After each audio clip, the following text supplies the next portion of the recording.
नमस्कार साथियों आपको पता है कि आज एक नया खेल चल रहा है मीडिया द्वारा, फेक न्यूज का खेल। आखिर मैं ये इसलिए कह रहा हूं क्योंकि क्विंट चैनल की एक रिपोर्ट आई है, उसकी सर्वे रिपोर्ट, उसमें बताया गया है कि ज्यादातर मार्च अप्रैल महीने में सबसे ज्यादा जो फेक न्यूजें चलाई गई हैं वो एक मुस्लिम समाज, एक धर्म के समाज खिलाफ चलाई गई हैं। जब क्यों इसलिए कह रहा हूं कि बहुत सारे इलेक्ट्रॉनिक मीडियाओं ने जो अपना खेल खेला, जैसे कि आपने देखा कुर्ला मस्जिद का विषय, अनीश देव जो एंकर है न्यूज 18 के, उन्होंने झूठी खबर फैलाई, उसके बाद इन्वेस्टिगेट हुआ और वो फेक न्यूज हुई तो इनके खिलाफ एफआईआर दर्ज हुई। कहीं ना कहीं उसी तरह से सुधीर चौधरी जी न्यूज के जो एंकर हैं, पत्रकार हैं, उनके ऊपर जब उन्होंने जिहाद, मुसलमान को जिहाद के नाम से जोड़ा और बड़ी अशब्द टिप्पणी की, उसके बाद केरला में उनके खिलाफ एक एफआईआर हुई। उसके बाद बांद्रा माइग्रेंट का जो इशू था, उसके ऊपर कहीं ना कहीं जो माइग्रेंट अपने घर जाने के लिए तड़प से जमा हुए थे, कहीं ना कहीं उसे भी मस्जिद की आड़ में यह कहा गया कि मुसलमान मस्जिद में जमा हुए थे और ये कुछ एक अलग दंगों का रूप देना चाहते थे, इनके खिलाफ कार्रवाई की जाए, ये देशद्रोही है, ये फलाना है, ऐसी कई तरह की बात की गई। उसके बाद अर्नब गोस्वामी के ऊपर पायदुनी पुलिस स्टेशन में भी एफआईआर दर्ज की गई। मैं सिर्फ इसलिए कह रहा हूं क्योंकि ये सर्वे सच का सर्वे है। फैक्ट न्यूज क्या है और फेक न्यूज क्या है, ये सर्वे में खासकर क्लियर कहा गया है। और सर्वे में यह बताया गया कि 90% जितनी भी फेक न्यूजें चलाई गई वो सिर्फ मुसलमान धर्म के खिलाफ चलाई गई, मुसलमान मंदिर, मस्जिद, इस तरह के इशू को गुमराह करने के लिए चलाई गई। मैं आज आप लोगों को इसलिए ये बता रहा हूं और जागरूक करना चाहता हूं मेरे उन पत्रकार भाइयों को और बहनों को कि ये आप चैनल जो चला रहे हैं ये समाज का एक चौथा स्तंभ माना जाता है। सही न्यूज आप लोग चलाएंगे तो देश आपको सराहेगा, आपको समर्थन करेगा।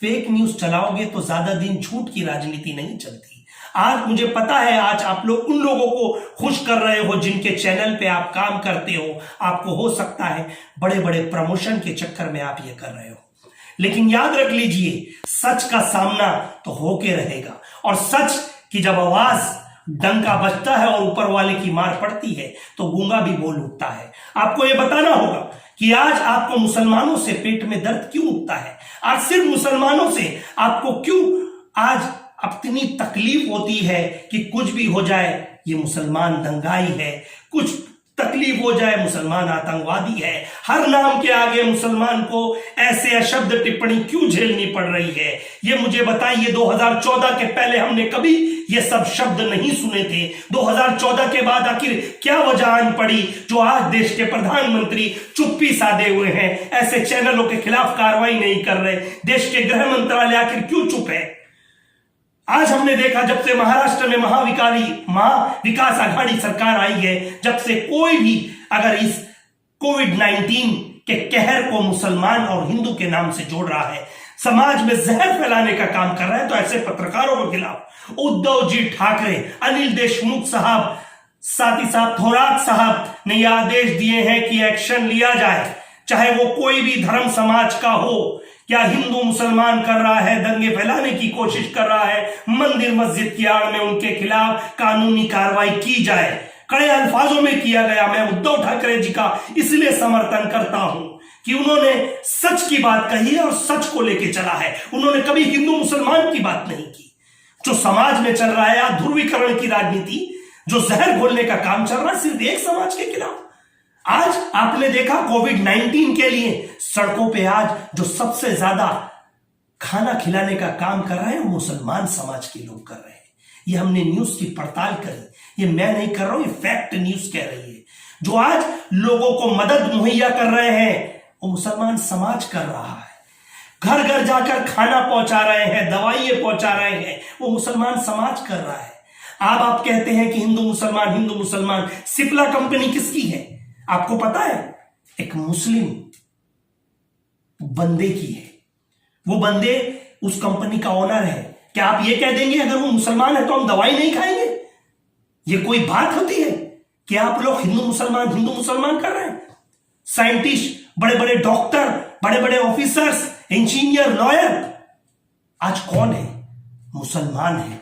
लेकिन सबसे पहले वो भारतीय है और भारत का हिस्सा है, भारत का अंग है। अगर इसे तोड़ने की बात करता है तो सरकार उनके खिलाफ कड़े शब्दों में एक्शन लिया जाए, क्योंकि ये फेक न्यूज से समाज में जहर घोला जा रहा है। आने वाली युवाओं को दिमागों में यह जहर घोला जा रहा है कि मुसलमान हमारा दुश्मन है। मुसलमानों को कहा जाता है हिंदू, कोई हमारा दुश्मन नहीं है।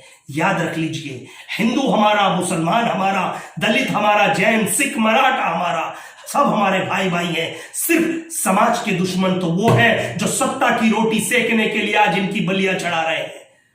आज आप लोग की चुप्पी ये जाहिर कर रही है कि ये फेक न्यूज वालों को समर्थन कर रहे हैं, चाहे वो कोई भी हो, सोशल मीडिया से ताल्लुक रखता हो या कोई और धर्म से या फिर कोई इलेक्ट्रॉनिक मीडिया से। अगर वो गलत तरीके से हिंदू मुसलमान का जहर घोलने की कोशिश किया जाए, उसके खिलाफ कानूनी कार्रवाई की जाए। याद रखिए, कानून में अधिकार है लोकतंत्र डेमोक्रेसी में अपनी बात रखने का, अपनी बात मनवाने का और बोलने का। हम बोलेंगे और पूछेंगे, सवाल हम पूछेंगे आपसे, हमारा हक है, हम भारतीय हैं। और उन लोगों से जो कहना चाहता हूं, हमसे जो सर्टिफिकेट प्रमाण पत्र मांग रहे हैं कि आप भारतीय हैं, तो मैं उनसे पूछना चाहता हूं कि देश की आजादी में तुम्हारे कौन पुरखों ने कुर्बानी दी थी, हमें बताएं। मैं पेपर और डॉक्यूमेंट्स के साथ आपको बता सकता हूं।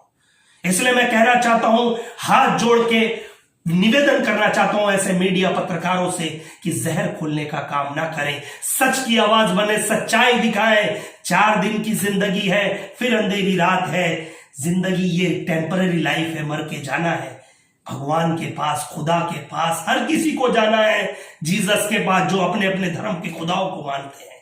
लेकिन याद रखिए, जो इस तरह से दंगे फैलाने की कोशिश करता है, जहर खोलने की, उन्हें खुदा भगवान भी माफ नहीं करता है। ज्यादा ना कहते हुए सिर्फ आपको यही कहूंगा कि शांति बनाए रखें। हमारे देश की सरकार, महाराष्ट्र की सरकार इस कोविड-19 से लड़ रही है और आगे चल के बहुत जल्दी हम इसमें जीत हासिल करेंगे। जय हिंद, जय भारत।